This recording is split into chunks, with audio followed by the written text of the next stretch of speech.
मामू मैंने बोला था ना शाम को बहुत सारे पैसे लाऊंगा, ये लो। 1000, 1500, 2000 बेटा, 2000। हाँ बहुत अच्छे।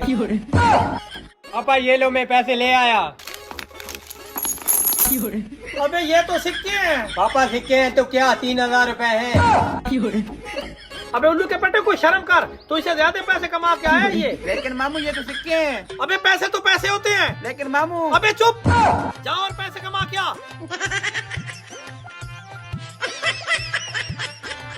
अब जाता हूँ और पैसे कमाने। अबे ये ऐसा कौन सा काम कर है जो सिक्के सिक्के लेकर आ रहा है, आज इसका पीछा करता हूँ।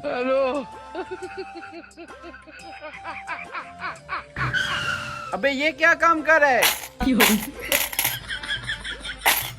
अभी मामू को जाके बताता हूँ। अबे मामू, अबे क्या है? अबे मामू तुम्हें पता है तुम्हारा लड़का क्या कर रहा है? क्या कर रहा है? चलो।